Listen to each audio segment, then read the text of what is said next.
Tunay nga na ang alternative learning system ay isa sa mga programa ng Department of Education na tumutulong upang maiangat ang kalidad ng edukasyon sa bansa.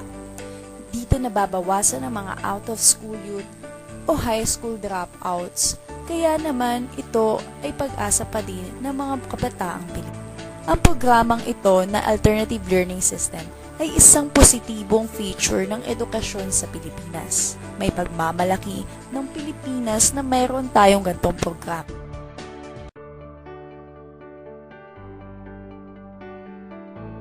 Sa mga lahat ng kabataan na gustong makatapos ng elementary at secondary, siguro lumapit lang sila sa pinakamalapit na opisina ng Department of Education sa kanilang lugar.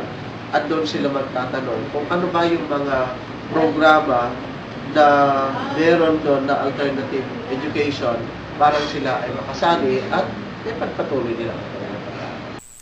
Naniniwala kami na ang mga programang pang-edukasyon na ipinapatupad sa Pilipinas, gaya nga ng alternative learning system, ang ating bansa ay nakikitaan na ng potensyal at patuloy na pagtaas ng estado at kalidad ng edukasyon.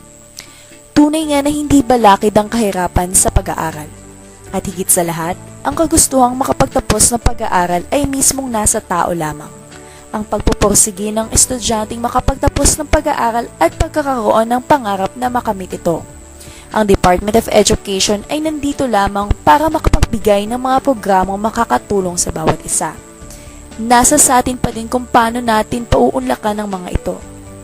Ganun pa man, ang gobyerno ng bansa ay hindi perpekto. Kaya naman huwag tayong mawalan ng pag-asa na makamit pa din ang edukasyon na ating inaasam. Lagi lang natin tatandaan na dito sa Pilipinas, mayroong alternatibong solusyon at ito ang pag-asa ng edukasyon. Kabataan ba ang pag-asa? Ang bayan sa'yo ay umaasa. Pero bakit ganun marami ang naliligaw ng landas? Sino ba bang pag-asa pagdating ng bukas?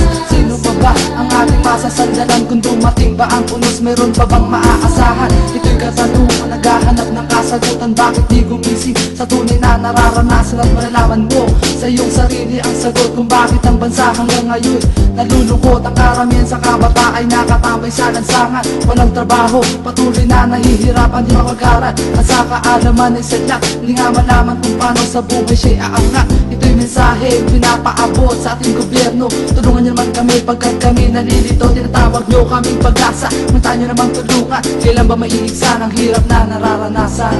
Kabataan ba ang pag-asa? Bakit sa isip mo'y nagdududa?